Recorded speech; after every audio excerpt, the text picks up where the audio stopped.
విశేషమైన కృషి చేసిన గొప్ప వక్త, పండితులు, ఉపన్యాసకులు డాక్టర్ కోయి కోటేశ్వరరావు గారు. ఈ కార్యక్రమంలో మన అదృష్టం కొద్దీ భాగస్వామ్యం తీసుకుంటున్న ఆత్మీయులు, ఈ ప్రాంగణ నిర్వహణలో ప్రాధాన్యం ఉన్నటువంటి ప్రముఖులు శ్రీ జూలూరి గౌరీశంకర్ గారు, శ్రీనివాస్ గౌడ్ గారు, రత్నాకర్ గారు, విజయరావు గారు, సభలో ఆశీనులైనటువంటి ఆత్మీయులందరికీ నా హృదయపూర్వకమైనటువంటి అభినందనలు.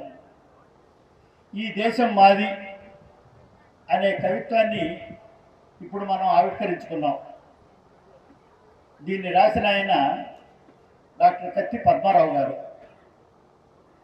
వీరి ఆలోచనలు, ఆచరణలు మీకందరికీ తెలిసినటువంటివే.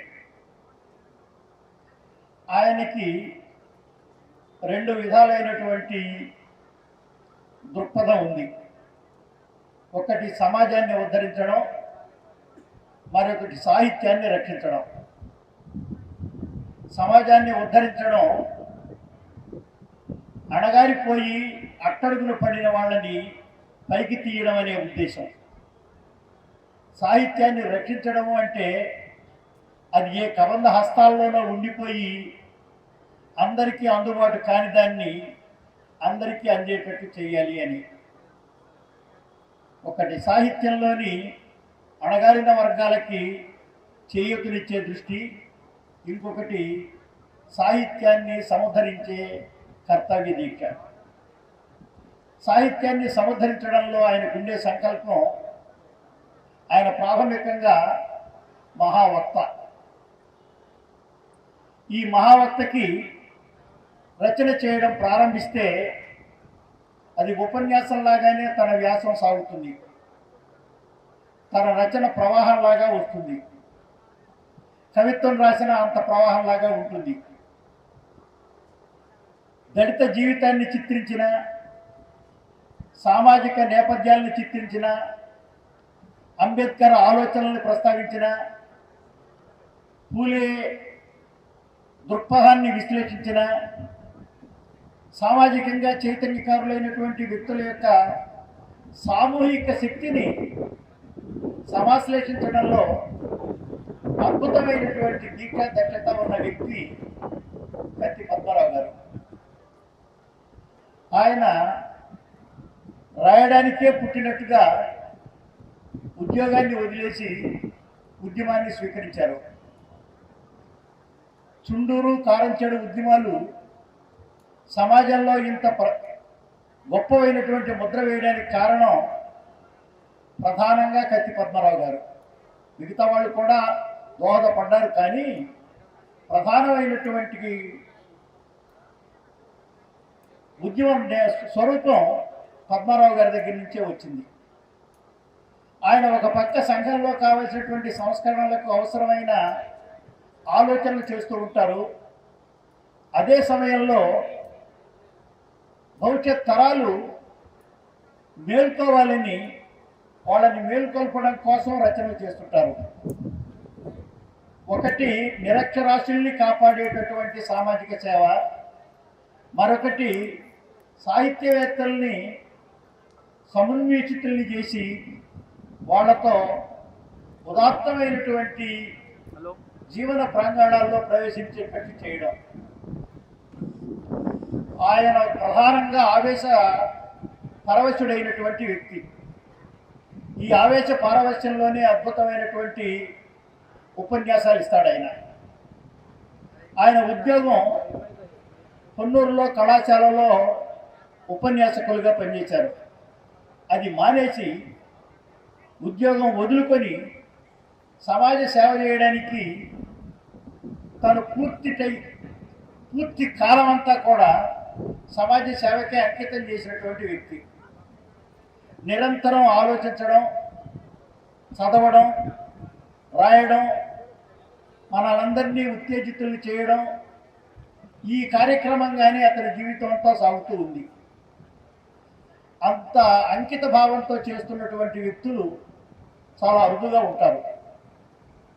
ఆయన ఉద్యమాల గురించి రాసిన, దళితుల గురించి రాసిన, శ్రామికుల గురించి చెప్పిన, మొత్తం చెబుతూ ఉండే దృష్టి అంతా మానవుడు ఉన్నత మానవుడిగా మారాలని, పీడించేవాళ్ళు పీడకులు లేకుండా పోవాలని, ఈ అణగారిన వర్గాలు తలెత్తుకు నిలిచేటటువంటి శక్తులుగా మారాలని పూర్తి సంకల్పంతో ఆయన రచన చేస్తూ ఉంటాడు.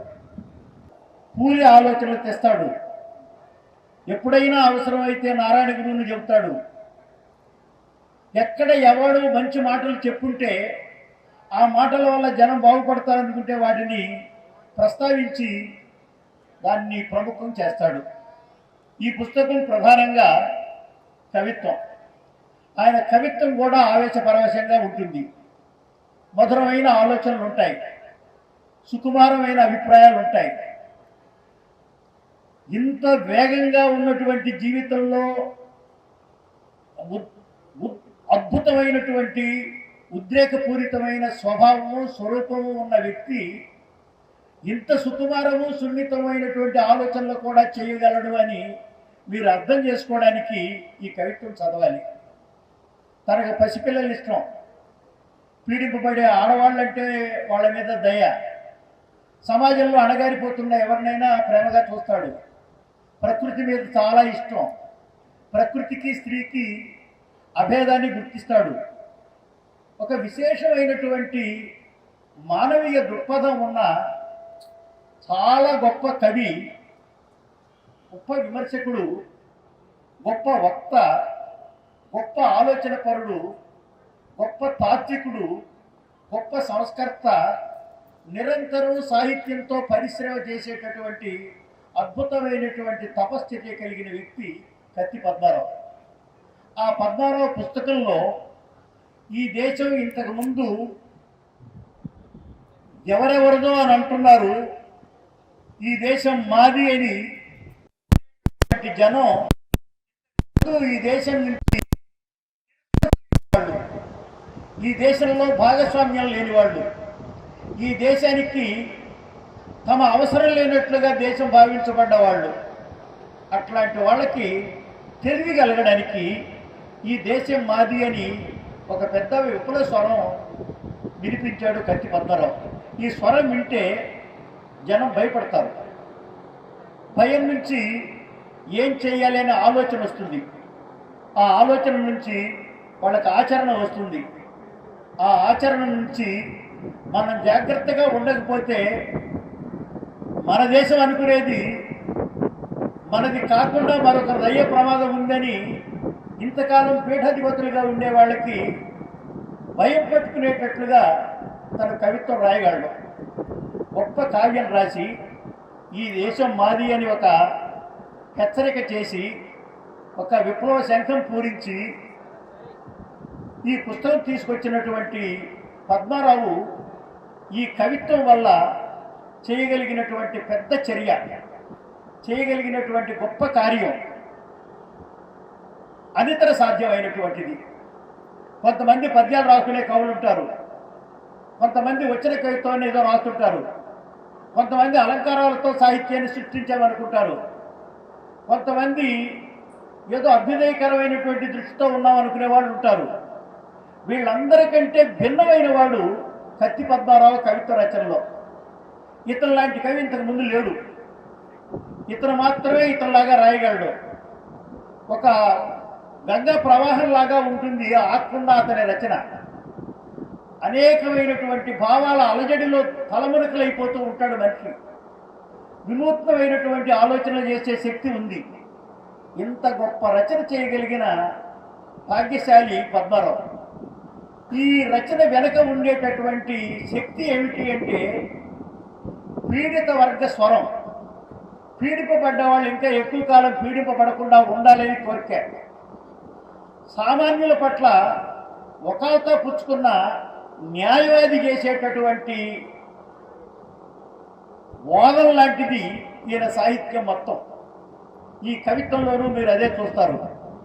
గొప్ప కవిత్వాన్ని చదివే అవకాశం, మీరు మైమరిచిపోయి చదివేటటువంటి పరిస్థితి ఈ కవిత్వం చదువుతుంటే వస్తుంది.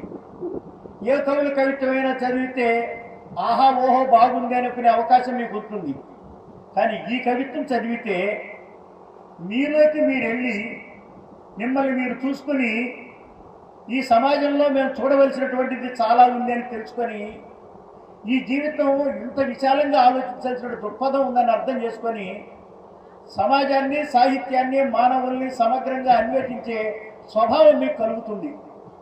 అసలు మనుషులను చూస్తారు, మనుషుల మధ్య ప్రేమ చూస్తారు, అసమానతలు పోయి సమానత రావాలనేటటువంటి దృష్టిని బాగా కలిగించుకుంటారు. వేరు వేరు కులాలుగా, మతాలుగా, వర్ణాలుగా, వర్గాలుగా విడిపోయినటువంటి జనం అన్నదమ్ములు కావడానికి ఆలోచనలు కలిగే అవకాశం వస్తుంది. ఒక్కొక్కసారి భయం కలుగుతుంది, ఒక్కొక్కసారి మీరు బెదిరిపోతారు. అయినా సరే చదవండి. అతని సంకల్పం అందరూ మానవులే, అందరూ సుఖంగా శాంతంగా జీవించాలి అనడం. ఈ దేశం మాది అనగానే మరి మాది అని అనుకునే వాళ్ళు ఎవరన్నా ఉండొచ్చు. అందరూ కలిసి ఈ దేశం మనది అనుకోవడానికి నేపథ్యంగా ఈ దేశం మాది అనేది మీకు పనికొస్తుంది. ఈ దేశం మనది అనుకునే రోజు రావాలి. చాలామంది మాది అనుకుంటున్నారు, అది కాదు మాదని మరి కొంతమంది అంటారు. మీరందరూ అట్లా కాదు, ఇది మాది అంటాడు పద్మారావు. ఇట్లా మాది మాది అని 10 మందికి అనుకునే సందర్భంలో ఇది జనానిది, ప్రజలది, మనది అనుకునే రోజు రావాలని ఆకాంక్షించడం కవిత్వం ఉన్నటువంటి ప్రత్యేకమైనటువంటి దృక్పథం. గొప్ప కవిత్వం రాసిన పద్మారావుని అభినందిస్తూ, ఈ సందర్భంలో చాలామంది వక్తలు ఉన్నారు, ఇచ్చిన సమయం తక్కువ, పుస్తకంలోకి వెళ్ళి మాట్లాడడం ప్రారంభిస్తే చాలాసేపు అవుతుంది. అందుకోసం మీకు స్వాగతం. మీకు ఈ విశేషమైనటువంటి గ్రంథాన్ని మీరు తీసుకుని చదివి ఇందులో ఉన్నటువంటి భావజాలాన్ని అర్థం చేసుకొని సమాజం పట్ల మానవుడు ఎటువంటి శ్రద్ధ కలిగి ఉండాలి, ఎటువంటి ఆలోచనలు పెంచుకోవాలి అని మీకు తెలియజేస్తుంది. ఈ పుస్తకం తీసుకోండి, చదవండి. చదివితే మీరు అదృష్టవంతులు అవుతారు, ఆలోచన పరులు అవుతారు, మానవులుగా మేల్కొంటారు, నిద్ర మత్తు వదులుతుంది. మీకు శుభం కలగాలని కోరుతున్నాను. ఈ పుస్తకం నా చేత ఆవిష్కరింపజేసిన శిఖాకాష్కి, విజయరావుకి, మిత్రుల సోదరులందరికీ హృదయపూర్వకంగా అభినందనలు తెలియజేస్తూ, ఈ సభలో మిమ్మల్ని చూసే అవకాశం, మళ్ళీ జూలూరు గౌరీశంకర్ గారిని కలుసుకునే అవకాశం వచ్చి నేను చాలా సంతోషిస్తున్నాను. మీకు అందరికీ శుభాకాంక్షలు. ఈ కార్యక్రమం నిర్వహించిన మిత్రులకి ధన్యవాదాలు. సెలవు. కత్తి పద్మారావు గారు నిజంగా కవిత్వం అంటే కవిత, ఓ కవిత, నా కవిత అని కవిత్వం చదువుతారు. మేము ఇంటర్మీడియట్ చదువుకునే రోజుల్లో కవిత, ఓ కవిత, నా కవిత, యోగాచల నవపేశల సుమగీత వర్ణంలో వండని అందానివిగా ఉండిన రోజులలో నీకే ఒక తమవై ఒక శవమై చీకటిలో సుక్కిన రోజులు లేవా అంటే మొత్తం కరతాల ధ్వనులు. మీరు కొట్టట్లే కరతాల ధ్వనులు మోగిపోయాయి కాలేజీలో. కంచు కంఠంలాగా మాట్లాడేవాడు కత్తి పద్మారావు. హేతువాద సంఘ నాయకుడిగా ఊరూరు వాడవాడ తిరిగి బ్రహ్మాండంగా ఈ సమాజంలో ఉన్నటువంటి వివక్షను చెప్పుకుంటూ హేతువాద సంఘ నాయకుడిగా తిరిగినటువంటి మహోన్నతమైనటువంటి వ్యక్తి కత్తి పద్మారావు గారు. తర్వాత కారంచెడులో అంబేద్కర్ మహర్ చెరువు గురించి మనం చెప్పుకుంటున్నాం. నీళ్లు తాగితే చెరువులో నీళ్లను కూడా ముట్టుకొనియకపోతే అంబేద్కర్ చేసినటువంటి ఉద్యమం. పూలే తన యొక్క మంచినీళ్ల బావి దగ్గర దళితుల్ని నాగపూర్లో నీళ్లు తీసుకుపోమన్నట్టు సంఘటన. స్వాతంత్రం వచ్చి భారత రాజ్యాంగం ఇంతకాలం అయినా కూడా కారంచెడులో చెరువు దగ్గర నీళ్ల కాడికి వెళితే దళితుల్ని చంపేస్తే అక్కడ నుంచి వచ్చినటువంటి ఒక వక్త, నిజంగా దళిత సాహిత్య ప్రవక్త కత్తి పద్మారావు, ఆయన నిజంగా ఒక నాయకుడిగా అవతరించాడు, మహానాయకుడిగా అవతరించాడు. అప్పుడు నేను ఎస్కే యూనివర్సిటీలో ఎంఏ చదువుతున్నాను. నేను యూనివర్సిటీ ఆఫీస్ బేరర్గా సెక్రటరీగా ఉన్నాను. యూనివర్సిటీ నుంచి నేను కారంచేడు ఐఎల్టీడీ కంపెనీ చీరాల దగ్గరికి వచ్చాను. అక్కడ మొత్తం ఒక పక్క ధాన్యపు రాసులు, ఒక పక్క దుస్తువులు, ఇంకో పక్క దళితుల ఆత్మగౌరవ జెండా నిలువెత్తున పట్టుకొని నిలబడినటువంటి వ్యక్తి కత్తి పద్మారావు గారు. కత్తి పద్మారావు గారు రాసినటువంటి ఈ కవితల్లో ప్రతి కవిత నిజంగా కవిత్వానికి ఆవేశం అవసరమే. ఆవేశం లేకపోతే, ఆగ్రహం లేకపోతే, ఆగ్రహ నిగ్రహంలోంచి ఒక తాత్విక రాకపోతే అది నిలవదు. కానీ కత్తి రాసినటువంటి పదునైనటువంటి కత్తితోటి ఈ దేశం మాది అంటున్నాడు. ఈ దేశం ఎవరిదంటే సంపదలను సృష్టించేవాళ్ళు. ఈ దేశం ఎవరిదంటే సంపదలను సృష్టించి ఆ సంపదలు మొత్తం అనుభవించినటువంటి పీడిత తాడిత ప్రజలు. ఈ పీడిత తాడిత ప్రజలు వంటి ఈ దేశంలో దళితులు, బీసీలు, మైనారిటీలు, అట్టడుగునున్న వాళ్ళు, దళనము అంటే ఛేదింపబడ ఊరు బయట ఉన్నారు. ఇది వివక్ష కదా. మనకు అంబేద్కర్ విగ్రహం కనిపిస్తుంది ఇప్పుడు బ్రహ్మాండంగా. హైదరాబాద్ నగరంలో అతి ఎత్తైన విగ్రహం, భారతదేశంలోనే ఎత్తైన విగ్రహం అంబేద్కర్ విగ్రహం కనిపిస్తుంది. కానీ ప్రతి ఊర్లో కూడా అంబేద్కర్ విగ్రహాలు ఉంటాయి. కానీ మాలమాదిగ వాడల్లో ఒక విగ్రహం ఉంటుంది, ఊరులో ఒక విగ్రహం ఉంటుంది.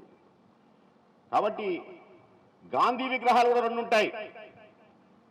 వాడ గాంధీ, ఊరు గాంధీ, వాడ అంబేద్కర్, ఊరు అంబేద్కర్ అన్న డివిజన్ మాత్రం ఆ విగ్రహంలో కూడా స్పష్టంగా కనిపిస్తూ ఉంటుంది.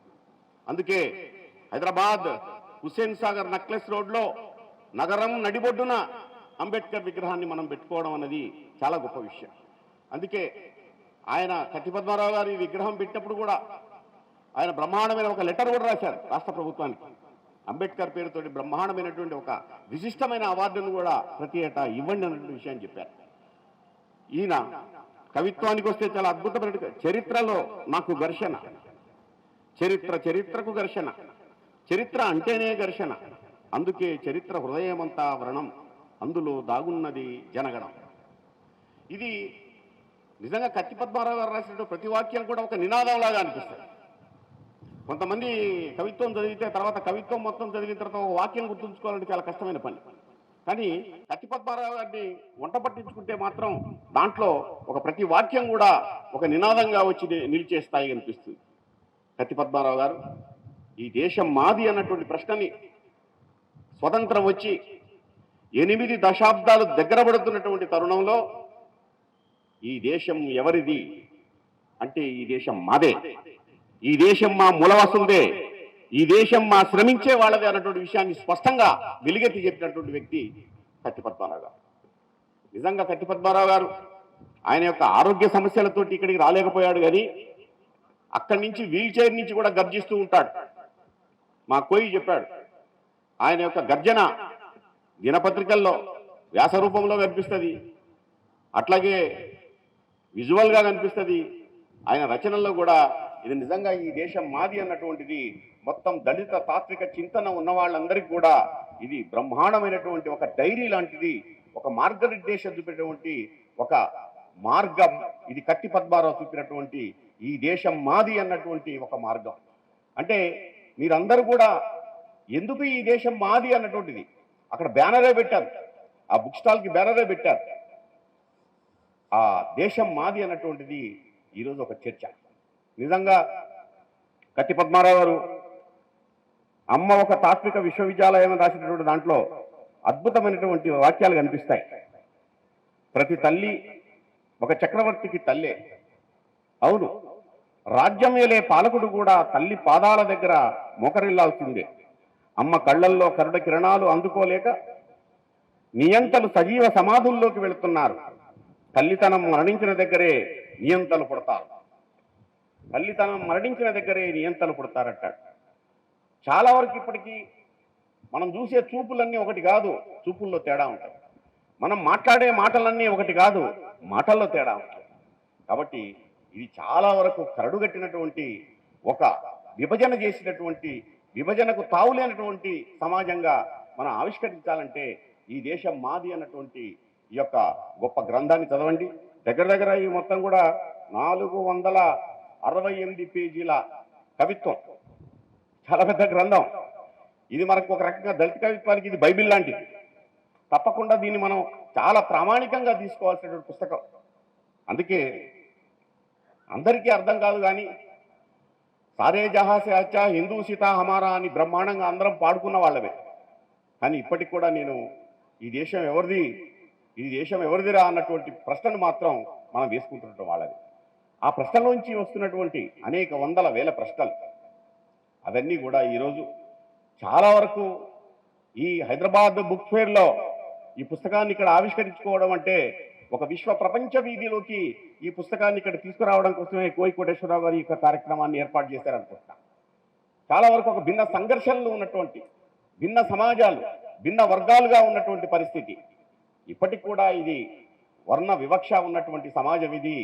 ఇప్పటికి కూడా వర్ణ పంజరంలోంచి వస్తున్నటువంటి చిలకలు మాట్లాడుతున్నటువంటి సందర్భం ఇది. ఈనాడు ఈ దేశాన్ని చాలా భయంకరమైనటువంటి ఒక చీకటి కమ్మబోతుంది.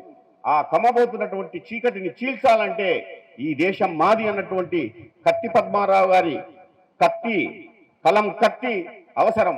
ఆ కలం కత్తిని తప్పకుండా అందరూ ధరించాలి.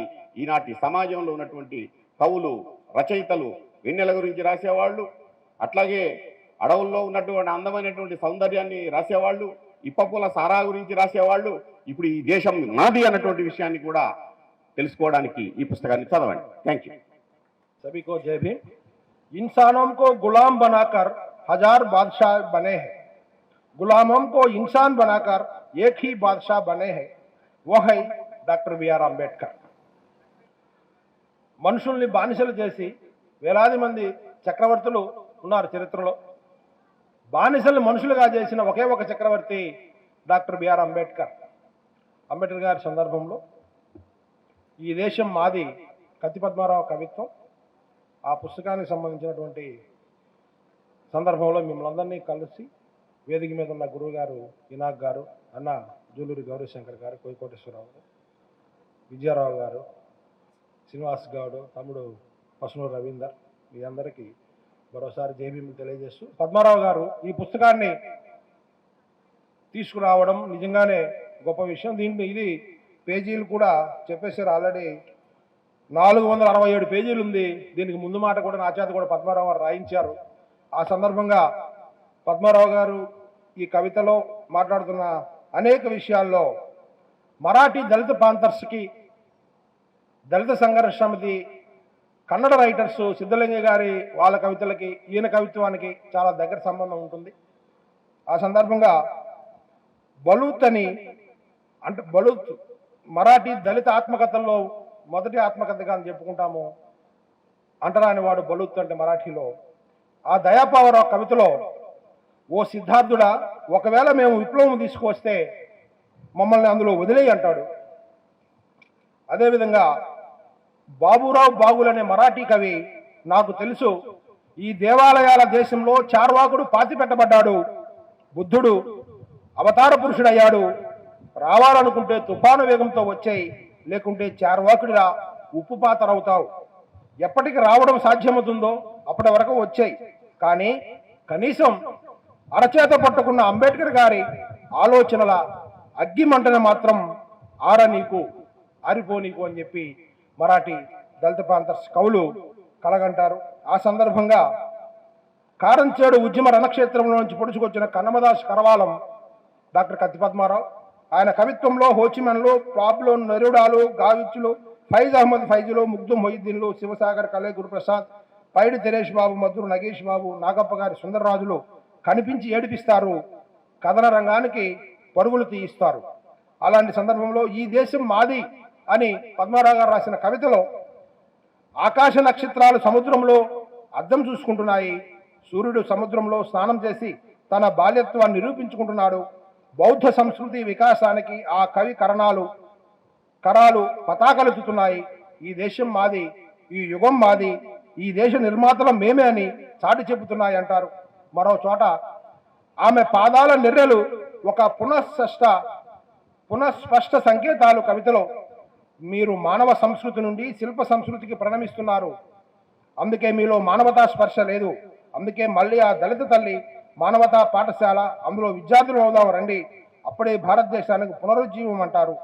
మరో చోట విశ్వజనీన సూత్రం అనే కవితలో, వివాహానికి కులం అడ్డుందని ఏ దేవుడు చెప్పాడు, ప్రేమ ఒక సంపద కోసం ప్రేమను చంపడం ఎందుకు, ఇక రాబోయేది సంఖ్యలు తెంచే కాలం, గోడలు కూల్చే కాలం, ప్రేమదే విజయం, ప్రేమదే విశ్వజనీన సూత్రం అంటారు.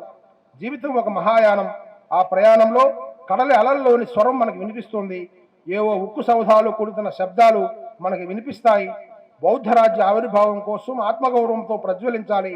అంబేద్కర్ పునరుజ్జీవన ఆయుధకర్త అని అంటారు. ఈ విధంగా భారత దళిత కవిత్వంలో డాక్టర్ కత్తి పద్మారావు కవిత్వం ప్రత్యేక శైలిలో కనిపిస్తుంది. అది దళితుల సామాజిక, ఆర్థిక, రాజకీయ పరిస్థితుల దుర్మార్గాన్ని ఎండగట్టింది. తమ స్వార్థం కోసం ఆధిపత్య కులాలు ఆడుతున్న కపట నాటకాలు, దొంగ ప్రేలాపనలపై వ్యంగ్యాస్త్రాలు ఇందులో చాలా ఉన్నాయి. ఈ విధంగా హిందీలో కూడా మరాఠీ కవిత్వాన్ని అనుసరిస్తూ ఆ ప్రేరణతో అంబేద్కరైట్ కవిగా ఉన్నటువంటి జయప్రకాష్ కర్దం కూడా కబ్ తక్ చలేగా ఏ జుల్మ్ और सितम का सैलाब एक भाई भूखा सोता है दूसरा खाना फेंकता है అంటారు. ఎప్పటివరకు అన్యాయాలు, అక్రమాలు, దుర్మార్గాలు జరుగుతూ ఉంటాయో ఒకడు అన్నం లేక అల్లాడిపోతూ ఉంటాడు, ఒకడు అన్నం పారేస్తూ ఉంటాడు. ఎప్పటికీ సమసమాజం అని చెప్పి అక్కడ జయప్రకాష్ కర్దం మాట్లాడతారు. అలాంటి చైతన్యంతో తెలుగులో కూడా పద్మారావు గారి సాహిత్యం వచ్చింది. ఈయన లేరా లేరా దళితుల యుగమేదరా అనే విధంగా అనే పాటలో కూడా చాలా సందేశం ఇస్తాడు. మాకు సెంట్రల్ యూనివర్సిటీలో అంబేద్కర్ అసోసియేషన్ తరఫున మేము పనిచేసేటప్పుడు పద్మారావు గారు వచ్చి అనేక సందర్భాల్లో, అనేక ఉపన్యాసాల్లో మాకు సందేశం ఇచ్చిన సందర్భం కూడా గుర్తు చేస్తున్నారు. ఈ విధంగా ఈ సాహిత్యం పెద్దలు చెప్పినట్టుగా ఒక బైబుల్ లాగా, ఒక ఖురాన్ లాగా, ఒక భగవద్గీతలా కూడా పనికొస్తుందని చెప్పి భావిస్తూ ముగిస్తున్నా. జై భీమ్. మూర్తిదేవి అవార్డు గ్రహీత పద్మశ్రీ ఆచార్య కొలకలూరి వినాయక్ గారు, అట్లాగే వేదిక మీద ఉన్నటువంటి సభాధ్యక్షులు అన్న కోయి కోటేశ్వరరావు గారు, మరొక అన్న ప్రొఫెసర్ రత్నాకర్ అన్న, అట్లాగే శ్రీనివాస్ గౌడ్ అన్న, గడ్డం విజయరావు గారు, అందరికీ సభలో ఉన్నటువంటి పుస్తక ప్రియులకి నా జేజేలు. కత్తి పద్మారావు గారి కవిత్వం గురించి మాట్లాడాలి అని చెప్పేసి అంటే ఈ దేశంలో ఉన్నటువంటి మూలవాసుల గురించి మాట్లాడాలి. ఈ కవిత్వం నిండా ఒక దుఃఖం ఉన్నది, ఈ కవిత్వం నిండా ఒక ఆత్మ గౌరవం ఉన్నది, ఈ కవిత్వం నిండా ఆలోచింపజేసేటటువంటి, మార్పును ఆశించేటటువంటి తనం ఉన్నది. పెద్దలు ఆచార్య కొలకలూరి వినాయక్ గారు చెప్పినట్టు ఈ కవిత్వం చదువుతున్నంతసేపు మనలో అనేక ప్రశ్నలు మొలుస్తాయి. ఎందుకు ఈ దేశం మాది అని చెప్పి ఇప్పుడు చెప్పుకోవాలి? ఇది ఇప్పుడు చాలా పెద్ద ప్రశ్న. ఎందుకు ఈ దేశం మాది అని చెప్పుకోవాలి అంటే ఈ దేశం మీది కాదు అంటున్న వాళ్ళకి సమాధానం చెప్పాలి. కాబట్టి మహాత్మా జ్యోతిరావు పూలే ఒక మాట అన్నాడు, ఈ దేశానికి వలసొచ్చిన ఆర్యులకి, ఈ దేశ మూలవాసులకి జరుగుతున్నటువంటి యుద్ధమే భారతదేశ చరిత్ర అని ఒక గొప్ప మాట అన్నాడు ఆయన. ఆ వెలుగులో మనం కనుక ఈ కవిత్వాన్ని చూస్తే మనకు అనేక విషయాలు అర్థమవుతాయి. ఈ కవిత్వం నిండా కొత్త అలంకార శాస్త్రం ఉన్నది. వాస్తవానికి భారతీయ అలంకార శాస్త్రంలో బామహుడు ఏం చెప్పిండు, మమ్మటుడు ఏం చెప్పిండు అని చెప్పి మనం రకరకాల విషయాలు ఆలోచిస్తాం. కానీ ఇవాళ కత్తి పద్మారావు ఏం చెప్పిండు అని చెప్పి ఆలోచించాల్సినటువంటి ఒక సందర్భం ఉన్నది. ఇది ప్రత్యామ్నాయ అలంకార శాస్త్రం పునాదిగా, ఒక అంబేద్కరీయ అలంకార శాస్త్రం పునాదిగా రచించబడ్డటువంటి గొప్ప కవిత్వము అనే విషయాన్ని మాత్రం నేను ఇక్కడ పేర్కొనదగిన మిత్రులారా.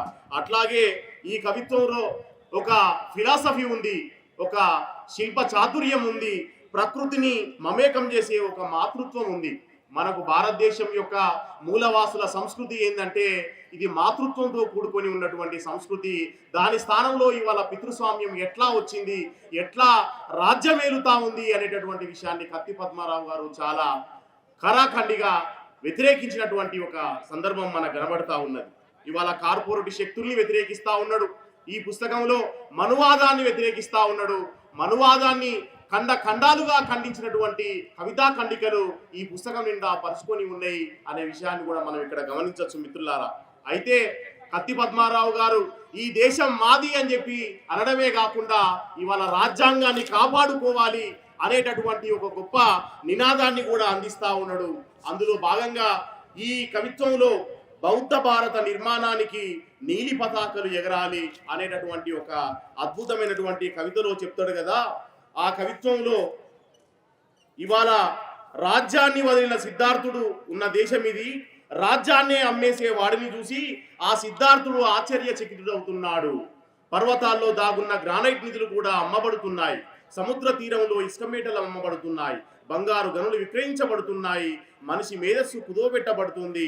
బౌద్ధ రాజ్య ఆవిర్భావం కోసం ఆత్మగౌరవంతో ప్రజ్వలించాలి. అంబేద్కర్ పునర్జీవన ఆయుధకర్త అనేటటువంటి ఒక మాటని ఈ కవిత్వంలో అన్నాడు.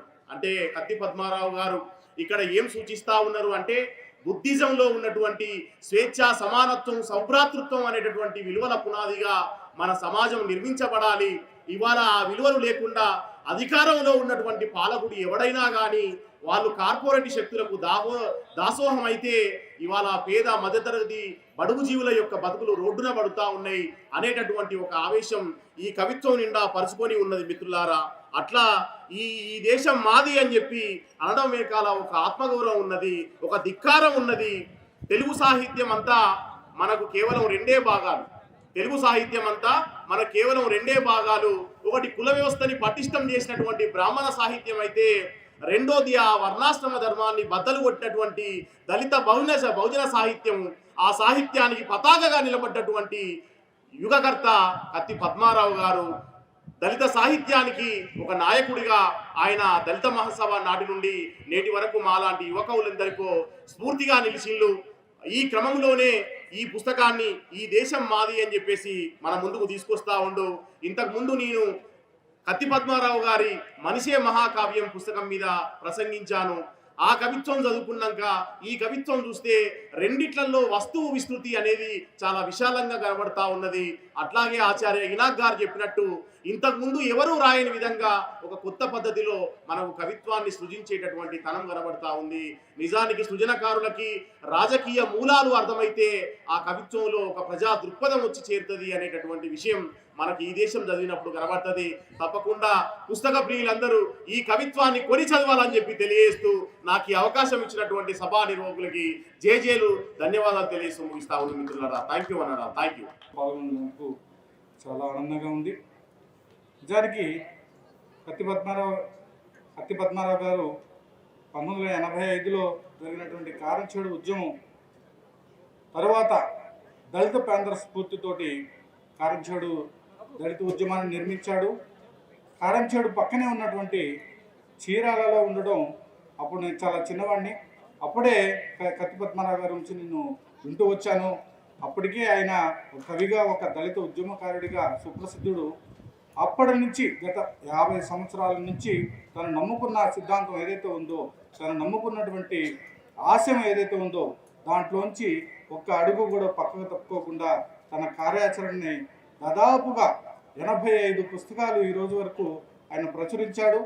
ఇంకా ప్రచురించవలసినటువంటి పుస్తకాలు ఇంకా 50 ఉన్నాయి. ఆయన నిరంతరం ఒక ధారగా, ఒక స్ఫూర్తిగా ఈ రోజున మనం చూసుకుంటే కనుక 2 తెలుగు రాష్ట్రాల్లో ఏర్పాటైనటువంటి నిలువెత్తు అంబేద్కర్ విగ్రహాల వెనుక కత్తి పద్మారావు గారి సలహా సంప్రదింపులు, ఆయన ఐడియాలజీ ఉంది. మిత్రులారా, ఈరోజు మనకి ఇప్పుడున్నటువంటి దేశ కాలమాన పరిస్థితుల్లో అంబేద్కర్ ఐడియాలజీ కావాలి, బుద్ధుడి ఐడియాలజీ కావాలి అని చెప్పి ఎలుగెత్తి చాటుతున్నటువంటి కత్తి పద్మారావు గారిని మనం అవగాహన చేసుకోవాల్సిన అవసరం ఉంది. ఆయన కవిత్వం చదవాల్సిన అవసరం ఉంది. ఆయన వ్యాసాలు పుంకాలుగా ఆయన రాసినటువంటి వ్యాసాలు చదివి అవగాహన చేసుకొని మనం ఎలా ఈ దేశాన్ని మన మూలవాసులైనటువంటి మనం ఈ దేశాన్ని ఎలా కాపాడుకోవాలనేటువంటి విషయాన్ని మనం తెలుసుకోవాల్సిన అవసరం ఉంది. బ్రాహ్మణుడి నుంచి ఈ దేశాన్ని మనం కాపాడుకోవాల్సిన అవసరం ఎంతో ఉంది. మానవతా దర్శనమే సామాజిక ఔషధం, ప్రేమే జీవన సౌరభానికి మూల సూత్రం, దళితుల గుండెలపై పరశురాముని గొడ్డలి, నేను మూలవాసుల పాటనే పాడుతాను, మనసు గొప్ప గమనశీలి, దాని లోతు అనంతం, సత్యవాక్యమే సూర్యోదయం. ఇది కవిత కాదు, 7 కవితల శీర్షికలు ఇవి. అంటే శీర్షికల్లోనే ఒక అద్భుతమైన తాత్విక, రాజకీయ, వైజ్ఞానిక స్ఫూర్తి.